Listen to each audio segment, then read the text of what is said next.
Sahana vavatu, sahanau bhunaktu, sahaviryang karavavahai, tejasvina vadhitamastu, ma vidvishavahai.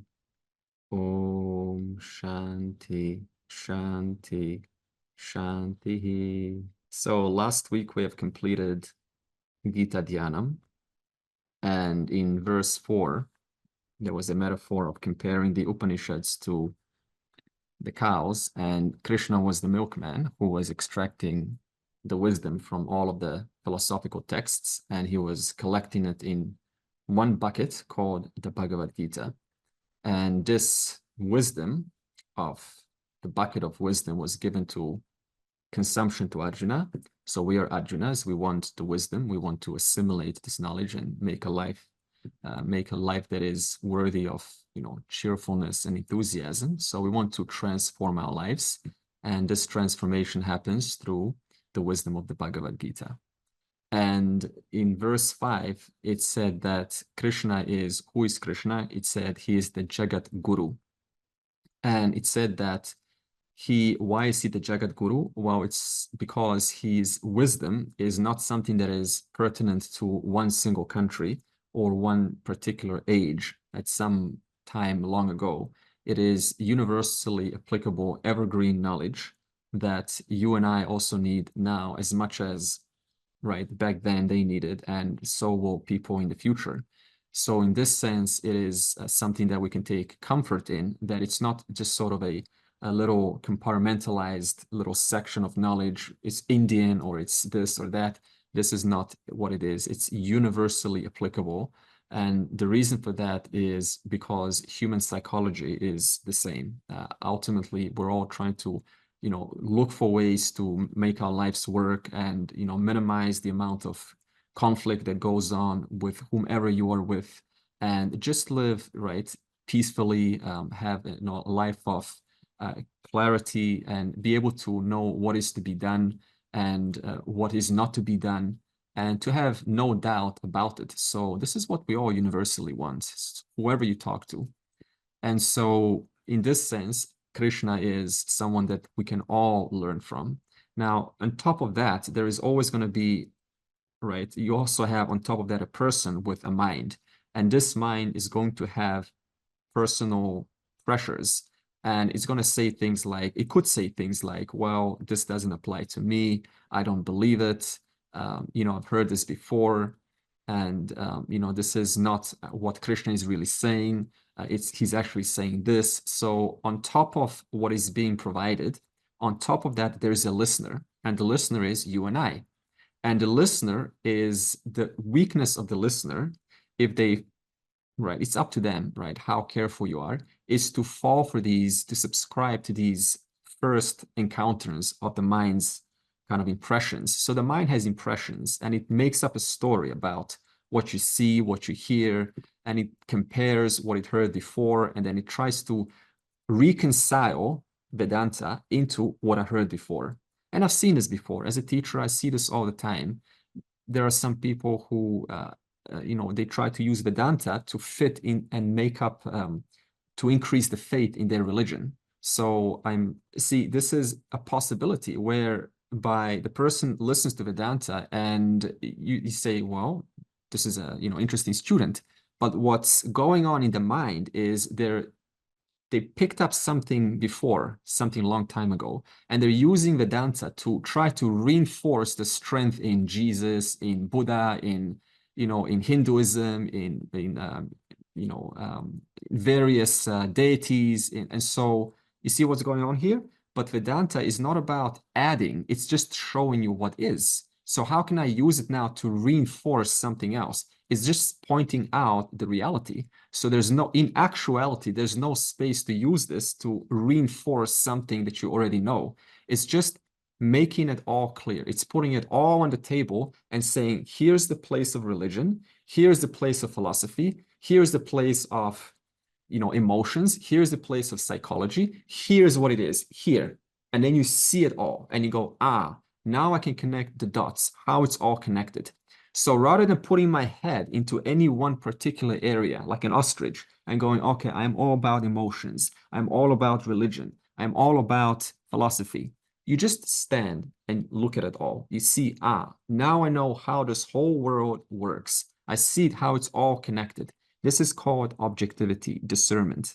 So the difference between subjectivity and objectivity, which was used last week, is subjectivity is when I take something out of my own personal preference, my own personal pressures, and I make that something to be worthy of pursuit, and I try to add things onto it, to amplify it, to make it bigger. Why? Because it suits me. That's not what Vedanta is. It just shows you, here's what you're doing. Here's how else you could look at it, right? And then you say, so what I'm really doing is I'm using this teaching to reinforce my belief in something that I believe. No, Vedanta is just pointing out what you believe may not be the full picture. It's like that elephant. It may be a single tail, which the person likes. They just like the texture of the tail. They can, use it as a little, makeup. They brush their face with the tail of the elephant. They blow themselves when it's very hot. And that's a personal preference. But Vedanta is saying, yes, we respect your tail, but also there's a much bigger reality here. So it's about looking at the legs, looking at the tusk, looking at the ears, looking at the whole elephant from every angle. That is what Vedanta is. That's called objectivity. Subjectivity is one single section, and I try to look at all of those other, like the tails and the ears, and I try to fit how, it's my leg is superior to the tail. My leg is superior to the ears. So this is called comparative religion. Again, this is not what Vedanta is doing. It's just showing you the whole thing from different angles. And is this easy? What is easy if you look at just the tail? Because there's not much to know. Tail is a tail. It's localized to tail knowledge. But if you have to look at the whole thing, that's why I said first session, Manushya, thinking being, requires you to think. So the classes, see, the Gita can be taught in so many different ways. Mostly how it's taught is it becomes a book of advice, right? You should do this. You're a very simple person. Look, I'm a very simple person, Andre. Don't give me this thinking. This is too deep. Just give me something to do. This is not what the Gita is wanting to show you. In fact, it can be taught like this. That's okay. But at least this class is not about simple. I'm a simple person. No, we're going to look down deeper into every verse. And there will be a time when the person doesn't agree because they're still stuck with the tail of the elephant. And I will say, let's look at a different angle about it. That's what objectivity means. And thereby, every time you look at a different aspect of reality, what happens? You free yourself. And how does this feel? It feels freeing. So as long as there's a doubt in me, and if I look at the world and I look at it for what it's not, and I don't understand why is there a resistance towards the world, it means there's a doubt. Look at this experiment. This is a red cup, yeah? So suppose you see this as a blue cup, right? You see this as a blue cup, but it's actually red, but you see it blue. How is that going to manifest in your experience? Suppose, we use the snake and the rope example where you see something what it's not, and you see this as a blue cup. How does this manifest in your experience? It manifests as doubt. You don't know what it is, but there's a doubt. It feels off. There's some resistance. Now, how easy is it to see the red cup right now? How easy is it to see the red cup? It's effortless. Is there any doubt? Is there any resistance in the way that you feel right now when you say this is a red cup? No. That's what truth is. Because you're seeing what is. I'm seeing it as red. How much effort does that require? Zero effort. So, and this means as long as I see this as a blue cup, as a green cup, as this cup, as that cup, as long as that happens, I will feel some resistance in my body. And that is your emotional indicator. That is Ishvara's indicator that something is off. Therefore, I need to re-look at my life in the light of the knowledge and correct my perception until I look at the world, how so? Effortlessly. It's easy, it's effortless, and you feel it. That's why I said in session 1, you can philosophize all you want, but at the end of the day, what is your indicator? Ishwara's indicator. That's called, how do you feel about this world? Do you feel free? Do you feel alive, cheerful, enthusiastic? Therefore, this indicator is built in. Now imagine that you're born and you're told, no, emotions are for wussies, be a man, grow up, be Arjuna, be a Kshatriya. So all of these inculcated notions we're told, don't feel, emotions are for weaklings. And you look at the world and you feel resistance because you're not seeing the world for what it is. And you just kind of go along with the world, not even questioning it, because what happens? My emotional indicator, the only indicator that I have to let me know how aligned I am to reality, has been shut down. Since how long ago? Since I was a child. This is why emotions are so important. If one shuts down the only possible indicator that you have that lets you know whether you are keeping with what is or you're seeing it according to your own subjectivity, is this emotional indicator. That's why someone said last time, the last session, is how do we bring our I think the question was emotionals to manage. How do we manage our emotional composure? And that's what the Gita will talk about. So this is another part of the Gita, why it's so important. In fact, it's going to say soon in the next verse. So verse 6 now talked about Arjuna crossing the battlefield of obstacles, which involved, what Nila Utpala, which was Shakuni, right? Pleasant on the outside, but when you get near it, it traps you in, and then you have to get out of it. So it's kind of indicative of someone that, you have a connection with, but then you discover that they're not quite, right? Your values don't quite align. So now you have to find a way to set boundaries. And it's not so easy because you developed an emotional connection, and it's not as easy as just saying, I'm going to cut it off. It doesn't feel natural. So you have to find a way to, kind of find yourself on the other side. Duryodhana was the very verbal one who, explicitly doesn't like you and gives you a hard time and just sets up these barriers that are extremely hard to, pass over. And then verse 7 used another poetical metaphor, and it says that the Mahabharata was compared to a lotus. Now, a lotus flower is made up of petals. And if you put all of those petals together, what do you see? You see a full, complete lotus flower. And it's really pretty. It's a really pretty flower to see, especially with its colors, and the sun is shining. And it's just such a exemplary, creation of perfection. And you're enjoying it. It's really nice flower to see. Now he uses this metaphor, and it says, just like petals make up the whole flower, which you then call pretty, and maybe you reach over and you take a whiff, and it just rejuvenates you. It just makes you cheerful. It brings energy. It energizes you. So in that same way, it says the Mahabharata is made up of many narratives, just like the lotus flower. It's made up of many narratives. And these narratives, when you put them together, what happens? You have something as beautiful or pretty or rejuvenating as a lotus flower called the Bhagavad Gita. So in this sense, the Mahabharata has these stories, entwined stories within stories. And what the crescendo of all of it, what it all culminates to, is the Bhagavad Gita, which when you take a whiff of this wisdom, it just rejuvenates. It brings so much, kind of, it makes you see things for what they are. So, and then it says this story of the Gita, it draws honeybees. And who are these honeybees, right? So it draws the honeybees to the lotus flower, which is the Bhagavad Gita. And who are these honeybees? They are the discerning people of the world.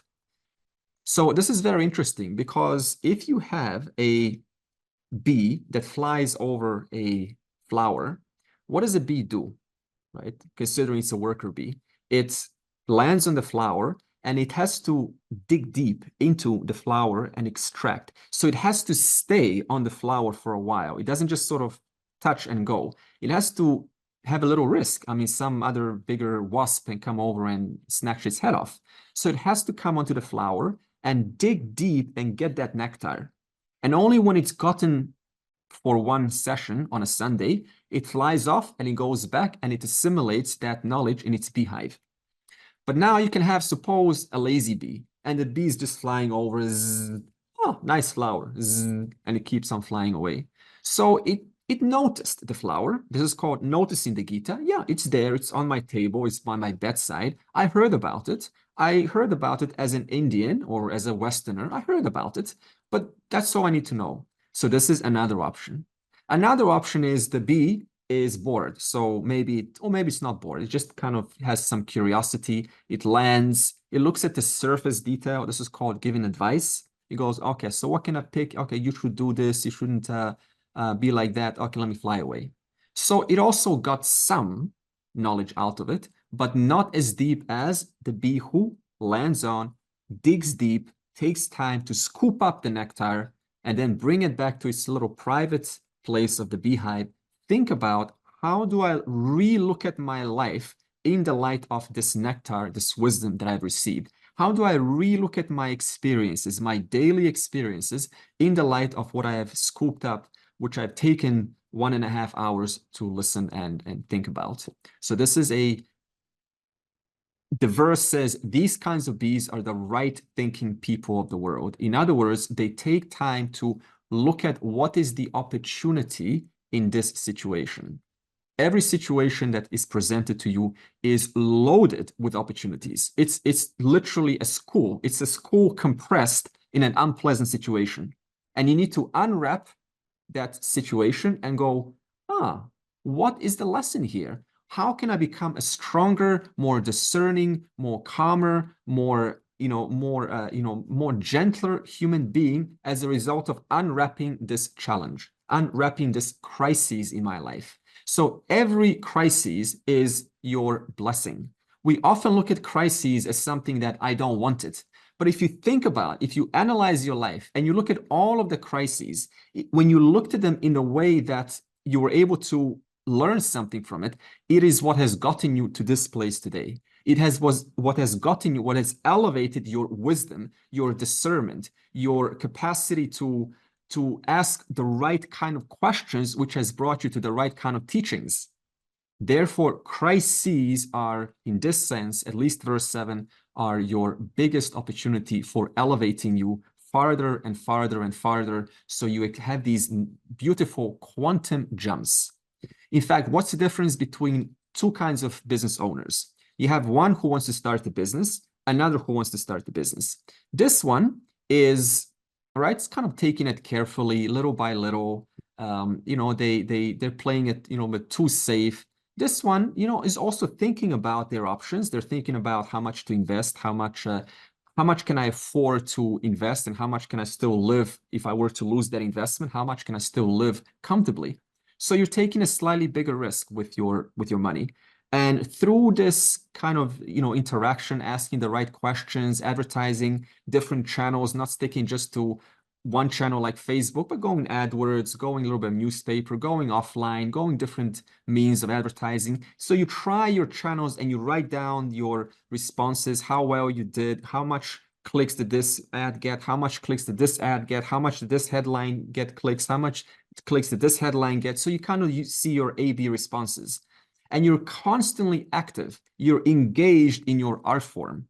So look at this, 2 business owners. And then 5 years later, this one's making $100,000 a year. This one's making $50,000 a year. What's the difference?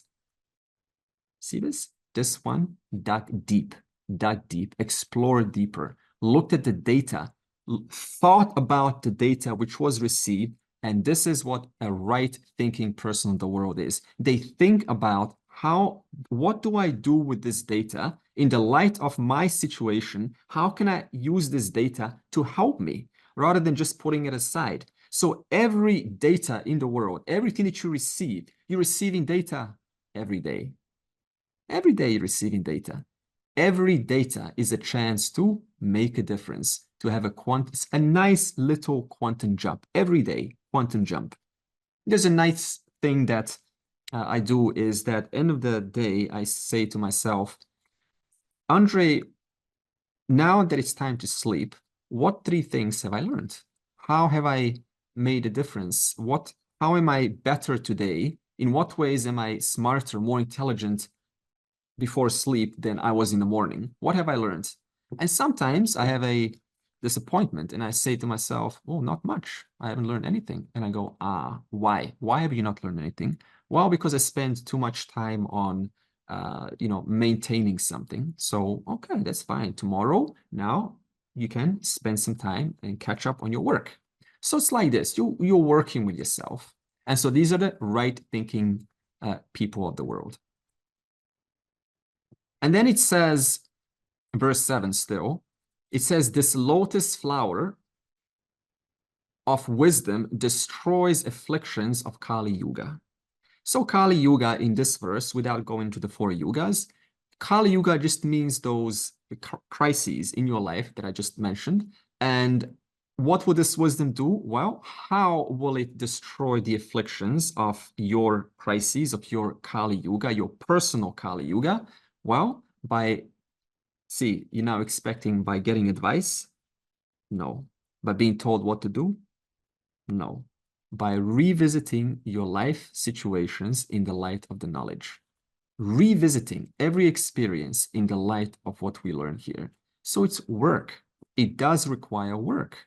Like, how have I responded to this person? Was I a little bit too maybe dismissive of their needs? Did I account their needs in this moment? This requires a question to be asked. And if the answer is yes, well, the next time I can make a slight change. So in this sense, you're making slight quantum jumps every time you engage with the world. And how else? By converting, as I said, every opportunity into every crisis into an opportunity. Okay. And then verse 8, how will you... So all of these quantum jumps that I spoke of, this is what we call Lord's grace. And how will you enjoy Lord's grace?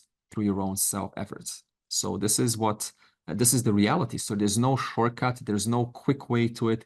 That is just how it is. I need to apply effort, need to take responsibility, need to find the energy in my life to actually assertively make a decision and say, this is what will happen, like that.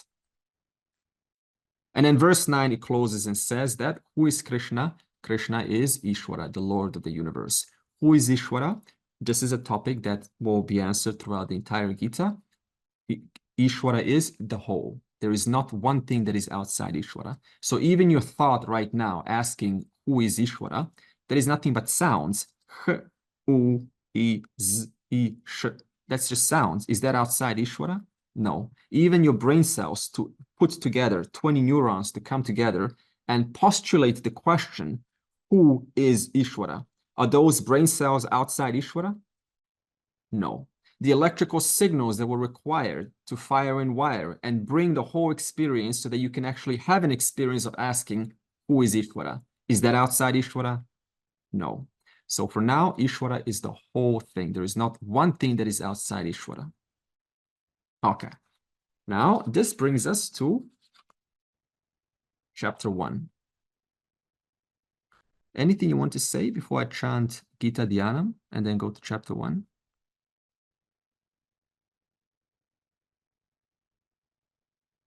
Andre, you mentioned that you have to be a right thinker, right? What makes somebody a right thinker? Because like in your example, even in the bees, you said, there can be different kinds of bees, the one who stays, the one who kind of comes for a little while and leaves. Like, can you cultivate, that skill of becoming a right thinker, or are you just born a right thinker?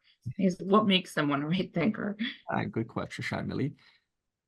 I don't think we are born as a right thinker. I mean, we do carry on some right impressions from the past. This is a different topic. But I think that becoming a right thinker requires a lot of effort. You need to firstly ask yourself, what do I gain by being the right thinker? And often the way I started is I looked at people's biographies, right? And I really enjoyed reading people's biographies, how they, like Bill Gates, what was it, the road to becoming, I think, or it's got the word fast. So you read people's biographies, or, you know, by Steve Jobs, and you look at how, you know, they were, you know, managing their situations, how challenges came, and they were asking the questions. They changed the kind of questions they were asking, and they tried to find a solution to it. And that required time to be asking the questions. So then I figured, so one of the characteristics of a right thinker is really just asking the right questions, because the questions that we ask ourselves are often not empowering at all. I once used an example. Early in my career, I was, you know, Tony Robbins, you know, motivational, right?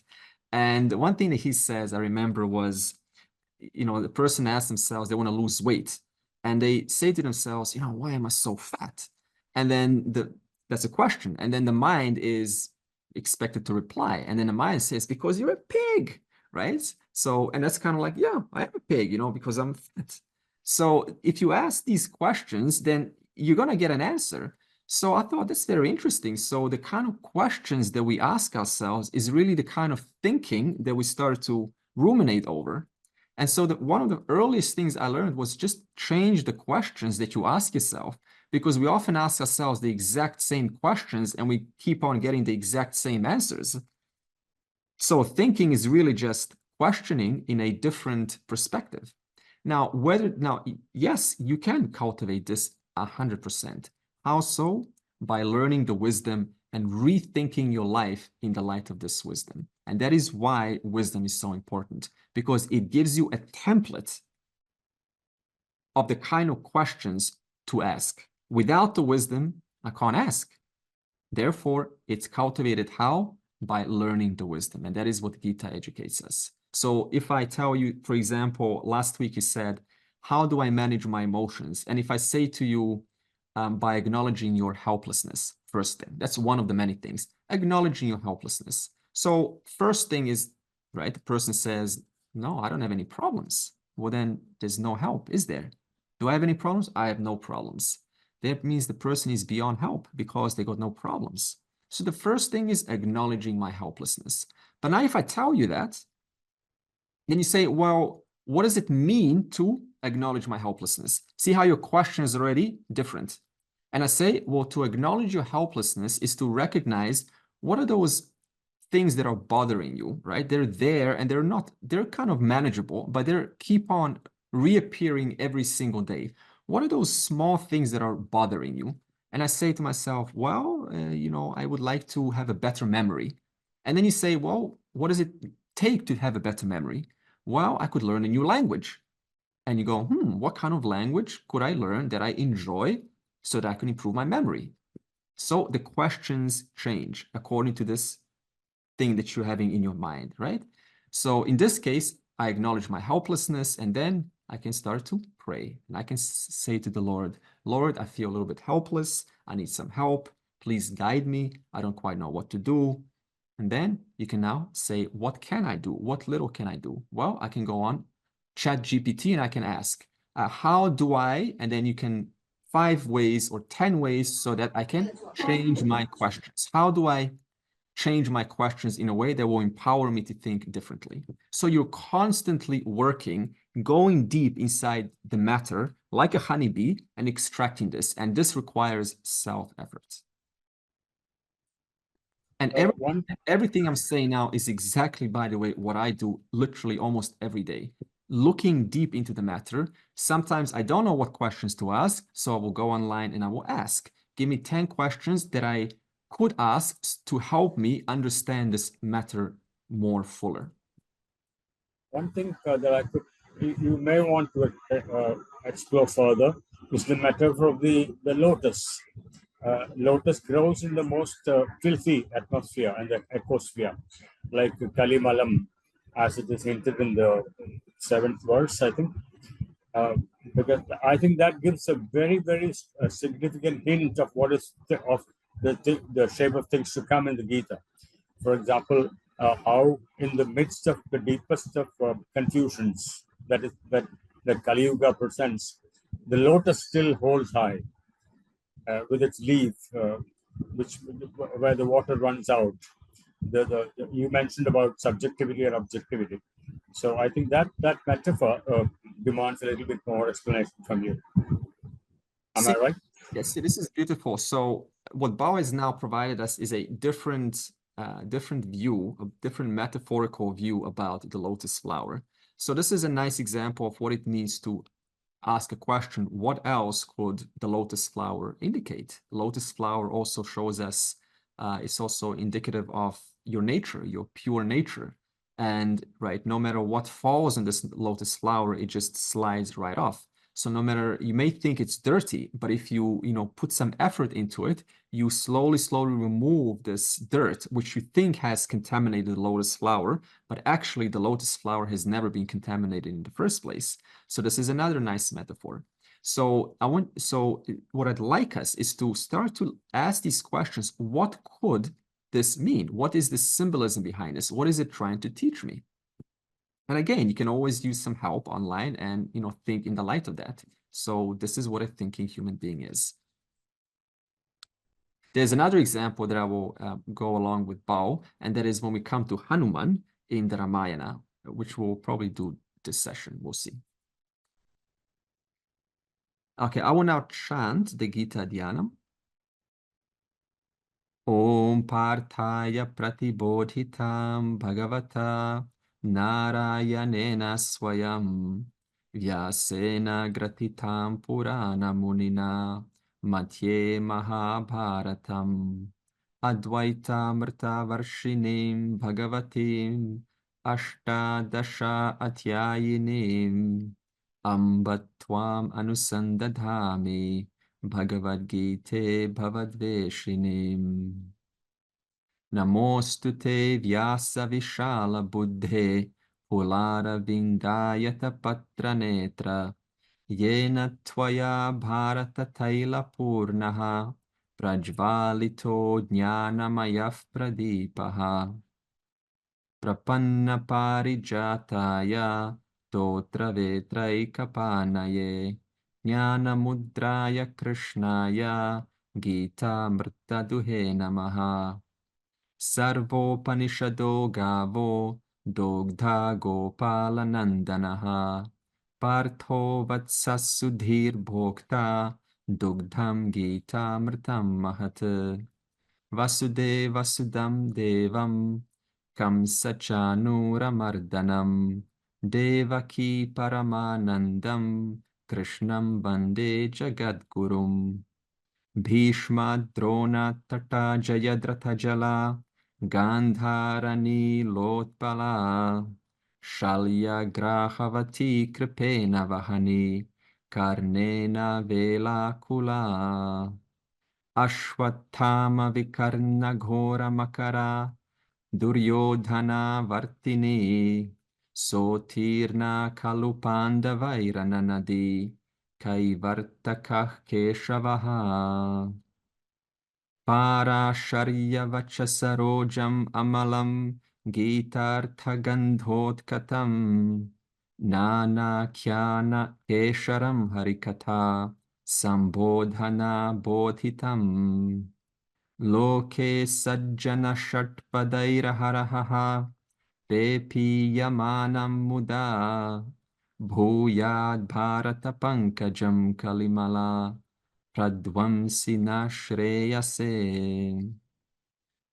Mukam Karoti Vachalam Pangum Langhayate Girim Yat Kripatamaham Vande Paramananda Madhavam Yam Brahma Varunendra Rudra Marutaha Stunvanti Divyaistavaihi Vedai Sangha Padakramopanishadaihi Gayantiyam Samagaha Dhyana Vastita Tadgatena Manasa Pashyantiyam Yogino Yasyantam Navidusura Suraganaha Devaya Tasmai Namaha. Okay, chapter 1, Arjuna Vishrada Yogaha. So Vishrada, this is Arjuna's grief, Arjuna's sorrow. So chapter 1, it will contain names, and if it sounds a little bit overwhelming, don't worry about it. It is just providing names to help us with the story. And then chapter 2, the teaching will start at verse 11. So chapter 2 will be much simpler. It will be between Arjuna and Krishna. But chapter 1 will have a lot of names, and you'll be probably thinking, my God, this is so much information here. So far, we've seen that even someone like Arjuna, right, who is intelligent, who is handsome, who comes from a privileged background, who is attractive, even him or her has challenges in life. And he needs help. He needs guidance to emerge as a victorious human being. So through this, we can start to recognize that no matter what background you come from, everyone has a path to learn, to understand. So there's not one person who's got a smooth ride. It may seem like it. You may see someone and go, wow, I wish I want to be like them. They're kind of exuding this calmness and their life is so peaceful. I tell you, it's very tempting to think like this. It is, if you look at the life of a person, any person, even a teacher, there is not one person who's got a smooth ride on earth. This is a universal phenomena. So, and it's nice to come forward and just say, hey, my life is not perfect. I've got my own challenges. Otherwise, we put pressure on other people and we always compare ourselves and we think, I want to be like him, I want to be like her. Ultimately, what we want to understand is your life. You are unique and you are given a unique place in this world and you play a very important part in this grand scheme of things. Just like a puzzle. A puzzle consists of 1,000 pieces. And you're one of those pieces. And if the whole puzzle is complete and there's one piece that is not there, it's off. Something's off. The puzzle's not complete. Now, sometimes you are a sun, right? A little sun, and you go, I'm a sun. But at the same time, someone else is a dove, a little dove on a tree. And you say, well, even if I'm a sun or a dove, it's okay. And then someone else is a little poop that falls out of a dove on the ground. Still, you still make up the whole thing. So sometimes when we look at our life and we say, I don't want to be in this position, my life is not great, I want to be someone else. Remember, everyone is given a unique place. And the question is not about feeling helpless. The question is, now that I'm given this poop, now that I'm given this sun, how do I make the best of it? And that is the privilege of being Arjuna or a human being. You always have a choice to make the right decisions. That is your privilege. And thereby, in this chapter, we will see how these decisions get unfolded by different characters in the story. So, I'm going to chant verse 1, chapter 1. When you hear the word uvacha, so Dhritarashtra, uvacha means said. Right? Shri Bhagavan uvacha, Arjuna uvacha, so said.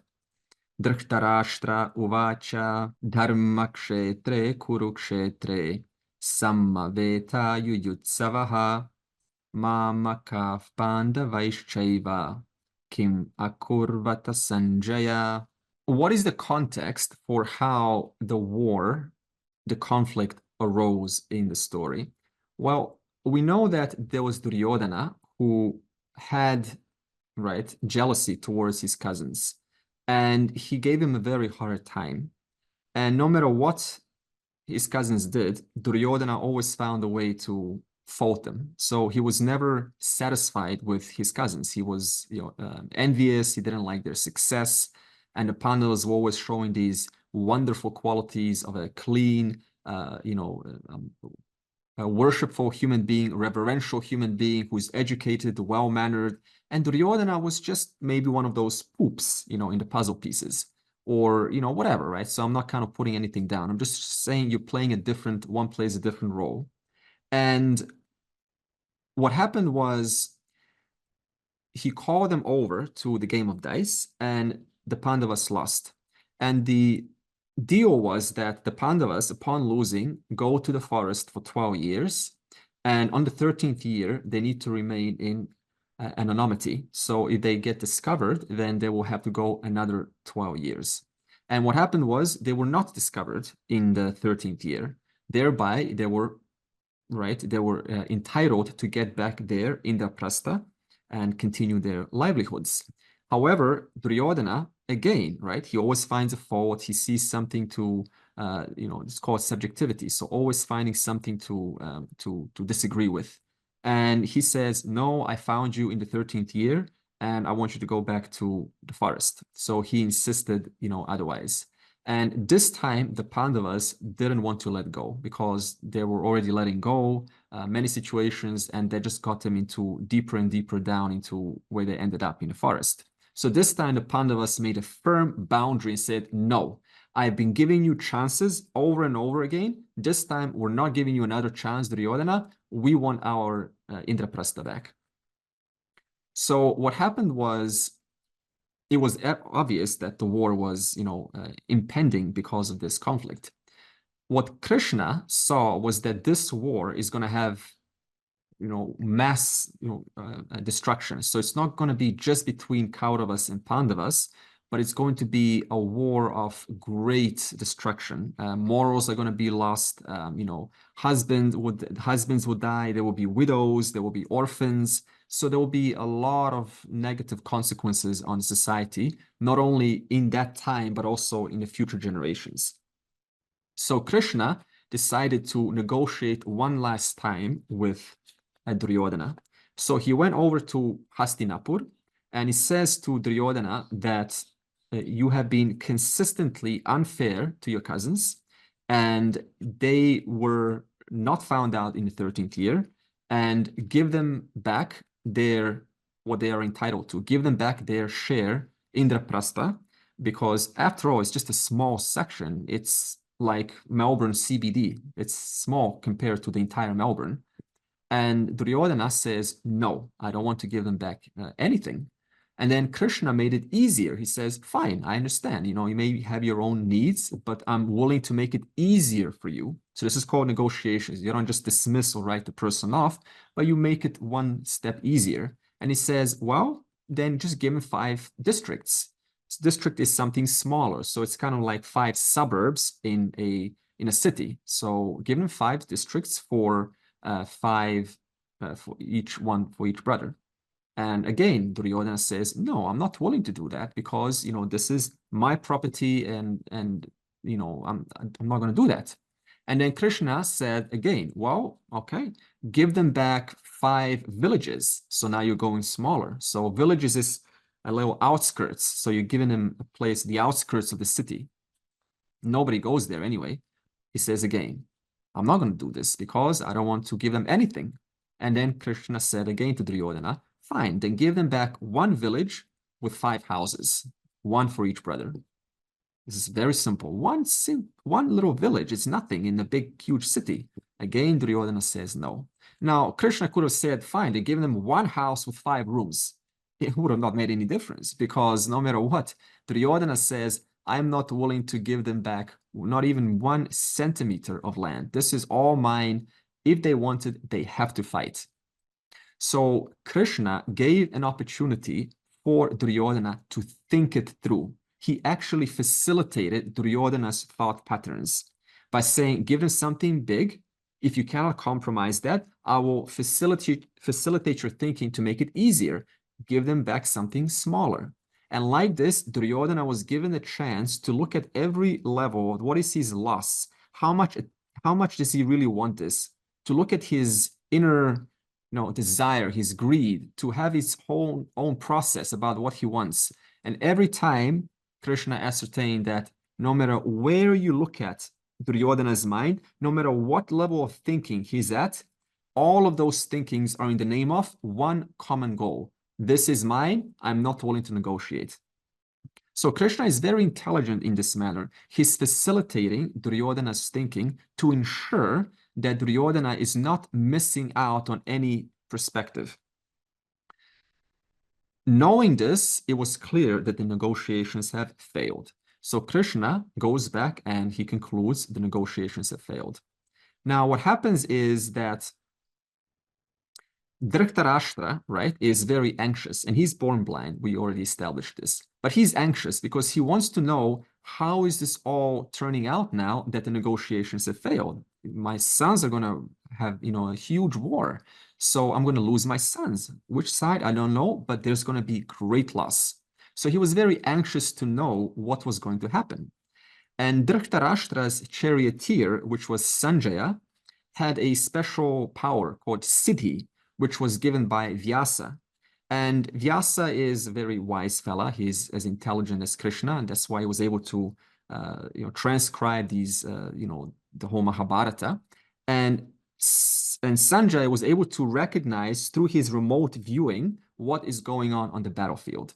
And so naturally, Dhritarashtra would ask his most trusted man and say, please narrate to me exactly what is happening right now on the battlefield.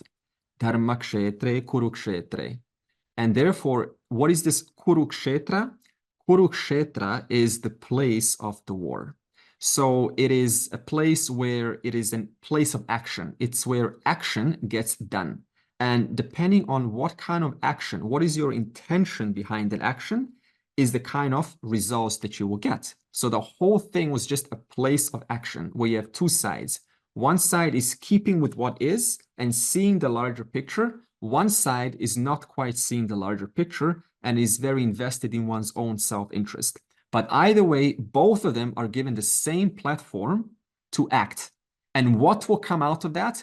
That is within the whole thing and Ishvara's laws. And what is this law? Dharma kshetra.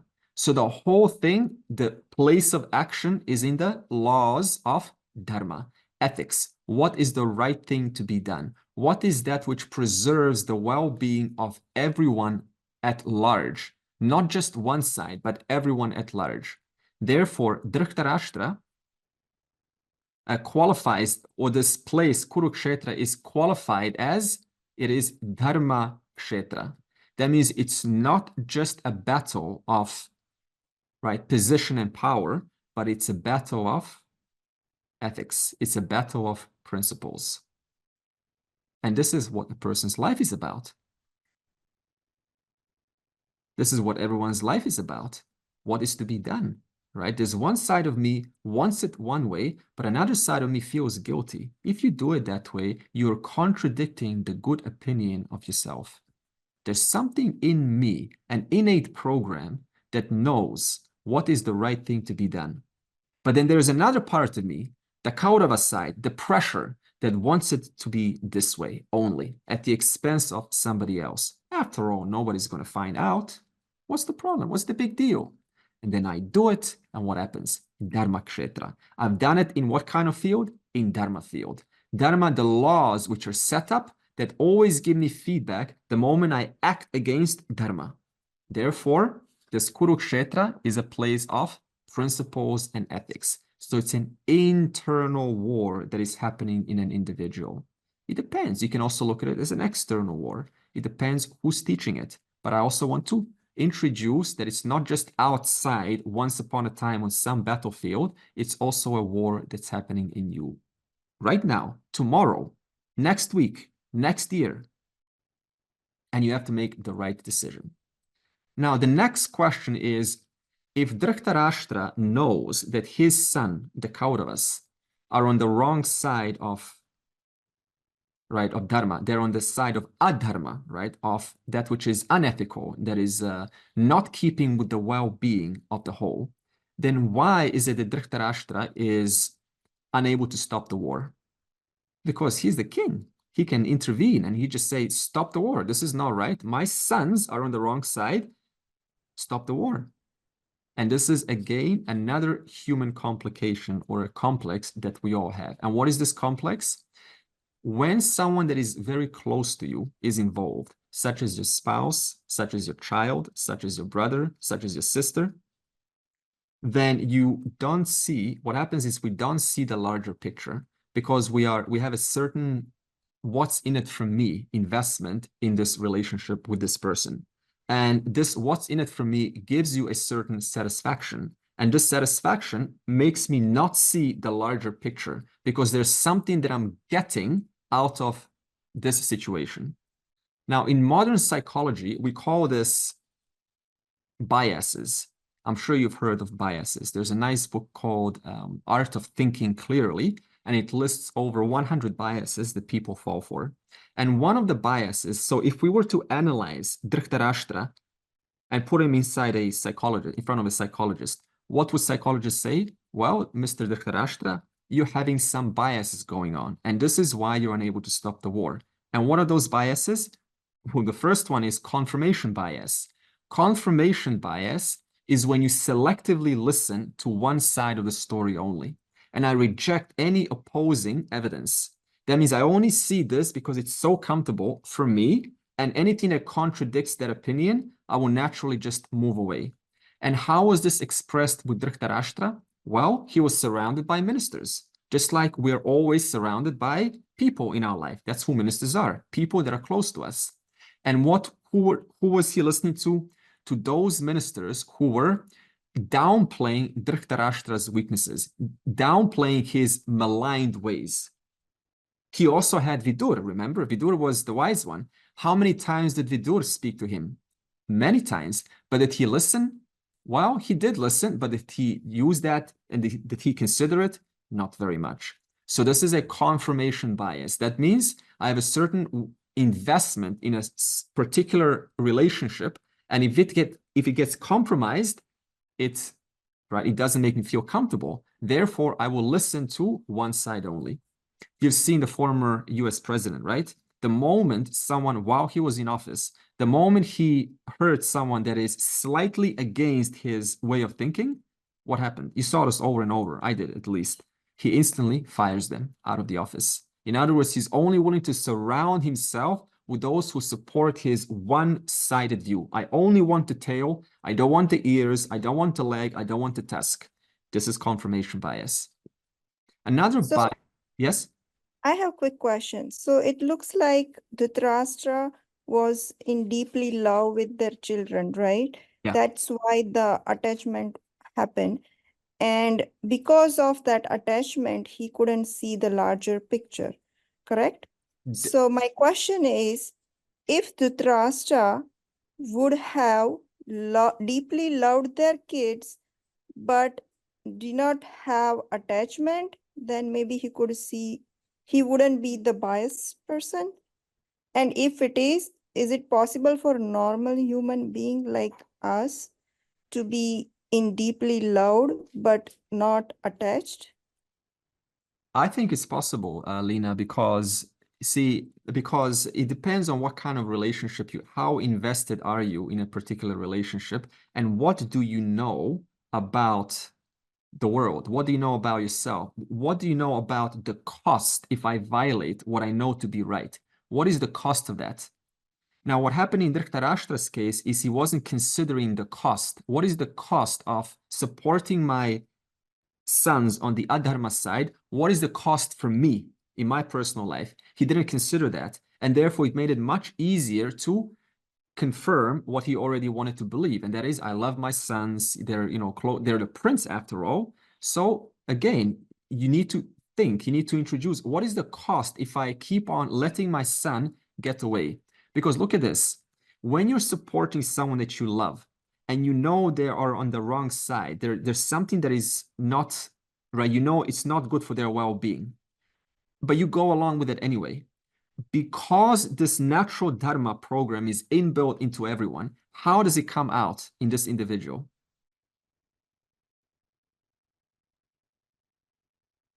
Um, How do you feel it when you're supporting someone that is not keeping? Guilty. Yeah, you feel guilty. Yes. Now there's another complication on top of that. So this is Ishwara's program. It's telling you, I feel guilty. I'm in inner conflict because I'm supporting someone who I love, who is not quite going the way that I believe, they should be going, or that I believe they could be going otherwise to make their life much better, but you're supporting them anyway. It manifests as guilt, but it gets one step more complicated. Now, what do I do about this guilt? Do I just push it aside? Do I justify? Do I add some voice and say, well, it is just, I felt guilty before. This guilt is no big deal. It's going to go tomorrow. That's another thing that a person could do. So, Hmm. so now you have to act upon it. And to Hmm. what capacity will you act upon it is another question. Will you like kick the guy out of the house, or will you have a conversation up to him and say, hey, there is something that is deeply heavy on my heart. I need to communicate this with you, and I want to see what you have to say. So this is now another level of how you actually approach the individual and express this inner indicator of guilt, which is your indicator that you're supporting something that is not in the best interest of the other person nor you. Okay. So when I you have a question. Sorry. Go on, Lena. so when you so in that situation, I would say like when you know that your loved one is on a wrong path, and then you communicate with them, and then you make them aware and just tell them that it's wrong, and then your duty ends there, or you just have to make them involved in dharma. See, When yeah, got it. See, it's a very tricky situation what you're saying now, because it's like Gandhari, right? Dhritarashtra and Gandhari, her, the wife. And she chose to, metaphorically blind herself. Now, there's one scene where after Duryodhana died, after the Pandavas won, Gandhari came over to Krishna very angry, and she blamed Krishna for the death of her sons. And what did Krishna say? He, is a very intelligent man. He says, I empathize, you have lost your sons. This is terrible. But I also want to bring forward that you were all along there and you had power of choice. You were given a choice to say something to your sons, but you didn't take the responsibility, or at least enough of it, to let your sons know clearly that this is not right. You just stood aside. You just stood and you supported whatever they did. And now you are bearing the consequences of not having acted enough. So in this way, see, when it comes to these questions of what if I'm in a relationship and I know they're on the side of they're doing something wrong, you can only do what you can do. But then you also have to know where's your boundary. Otherwise, what happens is the person gets so invested in trying to help the other person, you lose yourself right along with that. And it's better to have one person lost than two people lost. So the best thing you can do is, right, know where your boundaries are. Let them know, okay, this is, I feel from I've thought about this, Mr. or Mrs., and I think this is not going to be in a healthiest possible manner. And here's why. And you have a nice discussion with them, and you make them think, just like Krishna has made Duryodhana think about where he stands in terms of how much he's willing to give. So he gave you a chance. So you need to help the other person to think a little bit differently.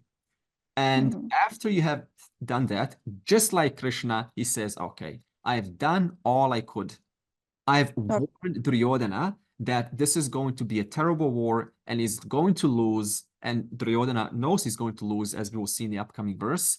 Now I have done my duty. Now I can, have consequences. Here's the consequences for not having, not doing what needs to be done.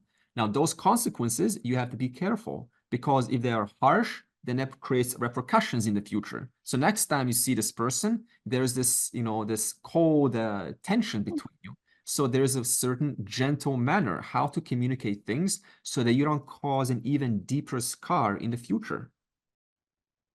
Okay, so thank you. yeah, so you see how many levels do we have to think not to create these pressures or unnecessary things to have to fix in the future. So you're always given this chance to either bring some resolution, some clarity to the situation, or make it, just, much harder to resolve in the future. Someone else said something? Thank you. Sorry, I had just one question about like the moral compass and the guilt thing. So is that like the degree of guilt the same in everybody, or is that like, the way you kind of train your brain, it differs? Right. So is this level of guilt the same in everyone?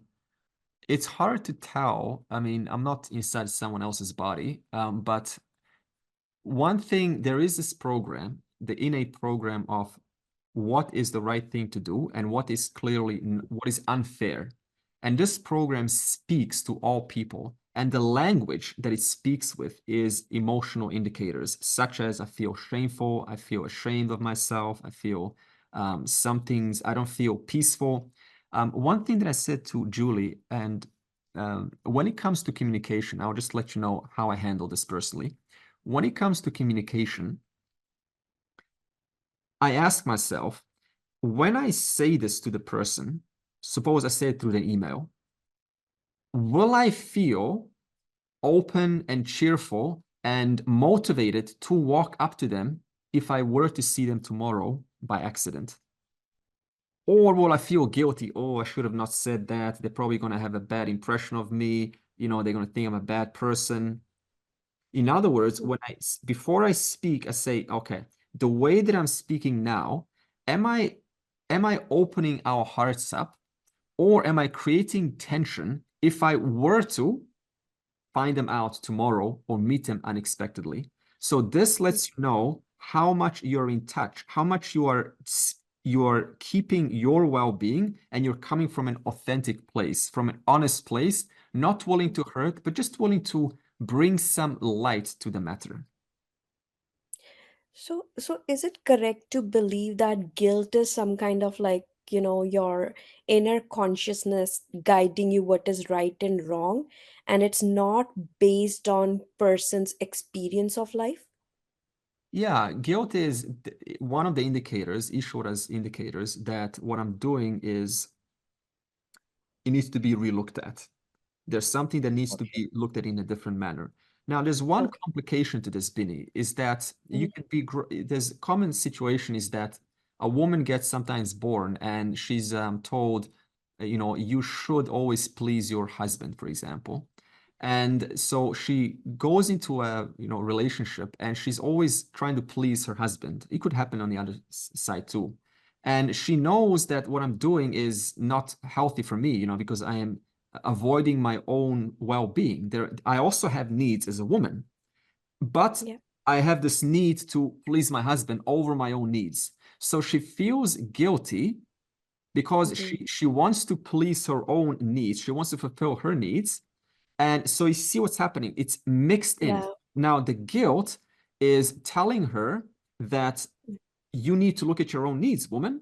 But that guilt is being interpreted how? That I am doing something wrong. Yeah. So you now need to be one step careful. Where is this guilt coming from? Is it something that I've been told once upon a time and now I am questioning that guilt?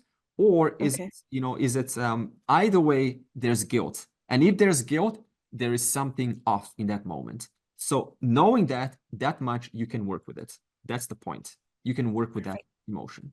Prevents you committing an act of unethical nature magnified in time.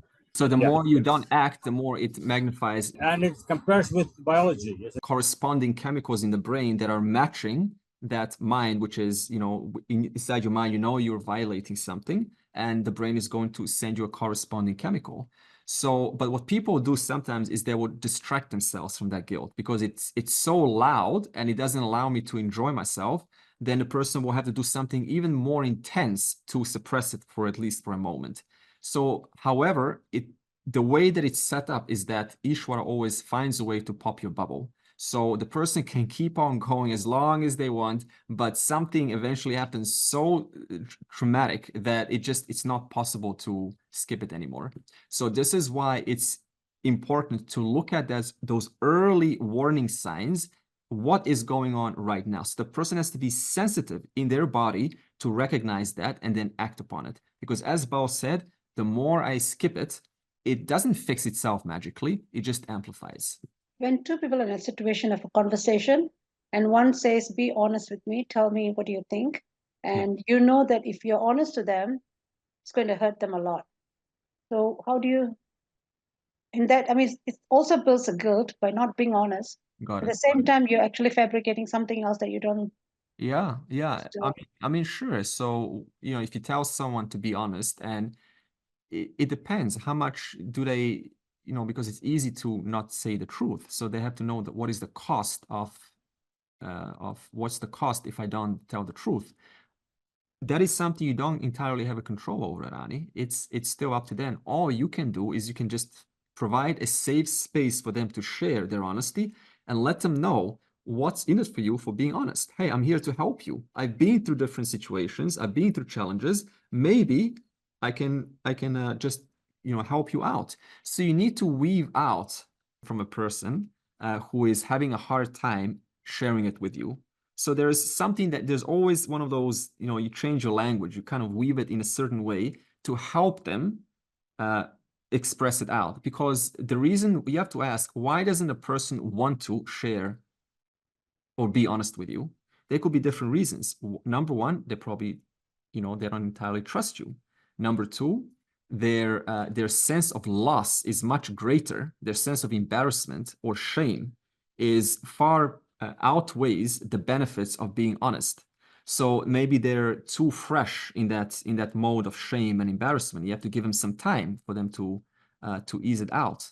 So you need to find out what is it that a person might be, hiding, and help them create that space of, hey, I'm your friend. I'm here to work with you. You can share with me. I'm not going to hurt you. So, right? So there's a trust factor also that needs to be addressed. And you need to create that trust. The person has to see, I trust you, Rani. I trust you. I can tell this to you, and I know that you're going to help me. I know that it's in for you to help me out. I need to see that. If I don't see that, I'm not going to tell you the truth. I'm not going to tell you, because I'm going to protect my own self-interest. So in this case, this book shares some of these ways that we often miss. This is why psychology is so wonderful. It's not something to manipulate people. It's just to recognize how a person thinks, and you simply align your language in a way that a person naturally thinks, and you have a much easier time to communicate. Julie, for example, is studying non-violent communication by Marshall, and I'm also very inspired by her work, and I'm studying this with her now. And there's so many nice works in there, how to approach someone and communicate your needs. When we have a need and someone's doing something that we don't like, that is clearly a little bit annoying or agitating, how do I actually communicate with this person without hurting them, and let them know, hey, this is like not entirely, when you do this, I feel hurt. And what I really need is, to be seen. So are you willing to work with me? Are you willing to connect with me? So you have to, find a way how to come across in a way that the person wants to work with you. So this is about communication. Communication is huge. It's the essence of life. Everything we ever do is through communication. Everything we ever get is through communication. Beautiful relationships are built through communication. Relationships fall apart because of a lack of communication. Or even if someone has communication, do you have the right skills of how to communicate? Do I express empathy? Do I express trust? Do I have arjavam? Do I have straightforwardness? Do I follow up on my words and my actions? Or do I say one thing, but you see me doing something else? And therefore, the trust is lost. All of these things have to be kept in mind. So it's very easy to say, no, the other person doesn't want to listen. They don't want to be honest. But I challenge you, ask yourself, how much are you contributing to that? How much are you contributing to the situation? That's what you can change. Otherwise, the whole life becomes about changing another person. They're not doing the right thing. They're being dishonest. They're not telling the truth. They're not being straightforward. Hey, me, right here.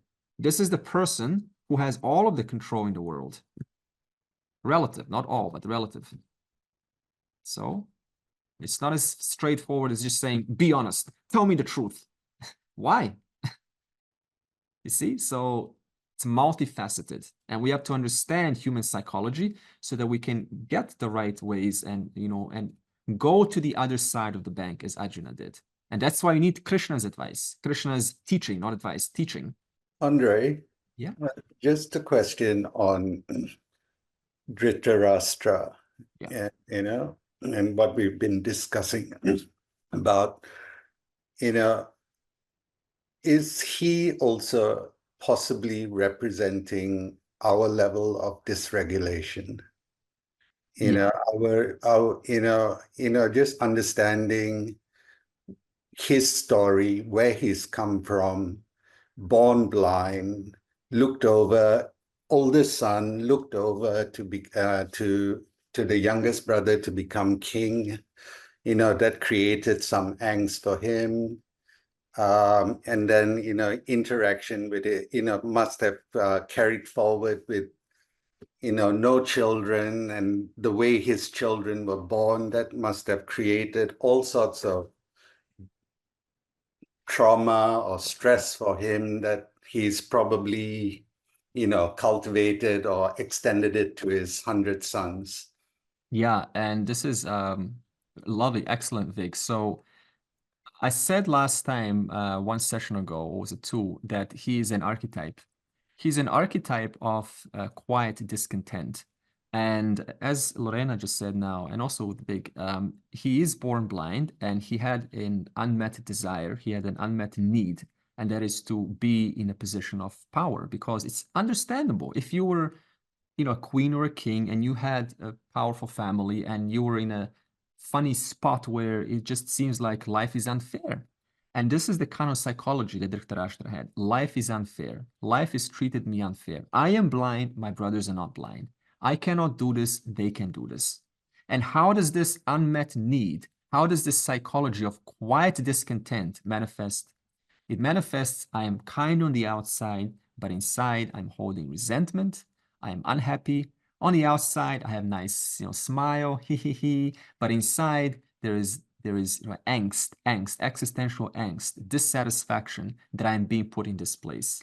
It manifests as passive aggressiveness. It manifests as anger. It manifests as, secretly living through someone like Duryodhana. So what happened? He became quietly a collaborator with Duryodhana. Why? Because Duryodhana is so close to him, my son. So there's this whole my identity, my son. So I'm going to quietly find a way to live through my son and fulfill my unmet needs. And you cannot blame the guy. This is just human psychology. We're not saying Dhritarashtra is bad. It's not about bad or good. It's just we're seeing how these conditions manifest at the human level. Whereas Duryodhana was very verbal about dissatisfaction. He was identical to Dhritarashtra, but just a verbal version of it. So in other words, Dhritarashtra, what kind of a man he is, well, obviously we're all going to have a different opinion, but I also say mine, and that is he had so many unmet needs, and he wanted to live out those needs through his son, and that caused him not to see the bigger picture, because every human being has unmet needs. There was a book, I don't remember the name, but I just listened to it recently. Every human being, when you communicate with a person, the person's asking one question: are my needs being fulfilled now? And when I talk to you, there's only one thing that I'm saying: are my needs being fulfilled now? Am I speaking to you in a kind way? That's my need, to speak to you in a way that I can see that you're understanding. That is my need. Your need is, I don't know, but you have needs while listening. So Dhritarashtra had needs also, and those needs were not fulfilled. Is he also a representation of avidya? And he, in this manner, by focusing, trying to meet his needs, understandably so, he couldn't see the bigger picture. And in other words, it's like looking through a rear mirror of the car. You only see a small periphery of what's going on. You don't see around you. But that's okay. This is practical. This serves me. In other words, Dhritarashtra, like this, trying to fulfill his needs, understandably so, he missed out the bigger picture. So yes, in that sense, he represents the person who is just trying to make the best of his life, but in doing so, he misses out on the bigger picture. And in that sense, he represents avidya. Another, I just want to finish so that I can actually finish verse 1. Another archetype that Dhritarashtra represents is victim mode. And this is where the individual, they don't know that they're doing something inappropriate. Because they don't know, they see the world is not responding to them in a favorable way. right? They're being criticized, they're being called names, and the person innocently says, what did I do wrong? You know, I am a good person. I'm just trying to help everyone. I want to make this country, this nation prosperous, but no one's really giving me, they're taking me for granted. No one's being kind to me. This is called victim mode. The person genuinely cannot see that what they're doing is not keeping with the bigger order, but it's very partialized. And because it's partialized, there are always people on the side who will see this fella is not doing the right path. This is not going the right road. But this fella cannot see it. And that's going to turn into victim mode. Like the former, president, of course, he's doing what he can because he can see so much. And then the rest of us are going, this fella is a little bit, nuts sometimes, or, the kind of ideals that the man carries. But the man cannot see that. For them, it's normal. So in this way, it is a complex that is being carried. Owing to his partial vision, he says, Mama kaha pandavaschaiva. In other words, it is between my sons, those things that are attached to me, and the Pandavas. And this is again indicating there's a strong emotional connection to one's relatives. And when there is a strong, excessively strong emotional connection, it blinds the person because they're only seeing one aspect of reality, the tail or the trunk or something. And what does this do? It weakens the person's ethics. Because if I only see a little section here and I'm trying to make my son, my daughter, live a good life, because I don't see all of the other things around me, what happens? Naturally, ethics are weakened. It's not like you're intentionally being evil. So there's no such thing as being intentionally evil. That's why we don't say in Vedanta, this person's evil, this person's good. You're either seeing the big picture or you're seeing less of the big picture. To the extent to how much I see is the extent to how much I can maintain what is to be done. That is called dharma. And therefore, Dhritarashtra was taking the sides of the people he loves. You have to understand the man. He's doing what he can in the best of his interests. And one example of this, there is a story. Mandana Mishra, who was from Purva Mimamsa and having a debate with Adi Shankara. So there are 6 schools in Indian philosophy, there are 6 schools. There's Sankhya, there's Yoga, there is Nyaya, that's logic, there is Vaisheshika, there is Purva Mimamsa, and there is Vedanta. So one of those 2 schools, Purva Mimamsa and Vedanta, they were having a debate. So Mandana Mishra was studying and a great scholar of Purva Mimamsa, which says that the ultimate goal of life is to live your life dharmically, ethically, so that you can enjoy a better body in the future, whether in heaven or on earth. Okay, fair. Adi Shankara was saying, or debating that, saying that, no, the ultimate purpose of life is to recognize that my nature is not different from Ishvara, that I and Ishvara share the same reality. We enjoy the same reality. That is the ultimate purpose of life. And who was the mediator? Mandana Mishra's wife, Udbhaya Bharati. And what were the stakes? If Mandana Mishra loses, then he would have to divorce his wife and he would become a student, a disciple of Adi Shankara. If Adi Shankara loses, he would have to give up his sannyasihood and get married. So the stakes are huge. So the debate went on for days. And so they were using logic, they were using different debates, different arguments. You had to really be just switched on to share what you know. And who won? Adi Shankara. How did they know who won? Because they asked Udbhaya Bharati, the wife, and they said, who is more convincing? And what did she say? Adi Shankara is more convincing. Now look at this. Imagine how strong you have to be, how objective you have to be. You're somebody's wife or husband, that you're not entangled in your relationship, in your stories with them. You just look at it objectively. Adi Shankara sounds more reasonable. This makes more sense. What my husband is saying doesn't make sense. So I'm just going to have to make a call here. Adi Shankara has won. Hey, Mandana Mishra is her wife. What would an ordinary wife do? What would an ordinary husband or wife do?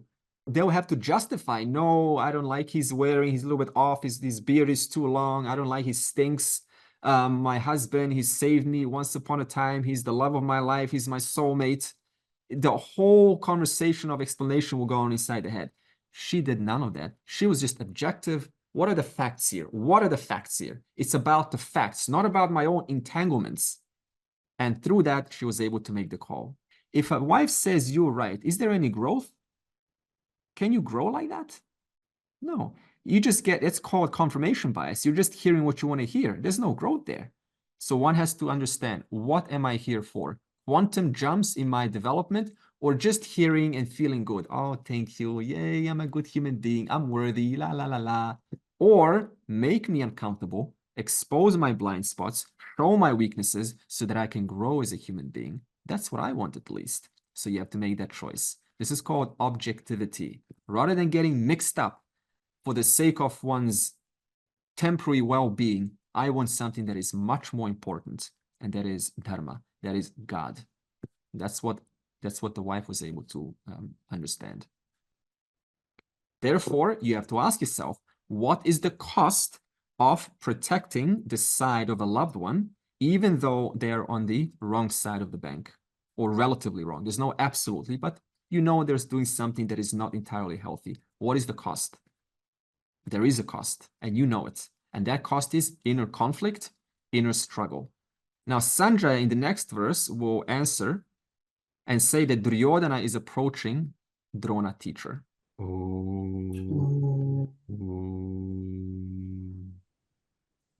Purnamadav, Purnamidam, Purnat, Purnamudachyate, Purnasya, Purnamadaya, Purnameva avashishyate. Om Shanti, Shanti, Shanti.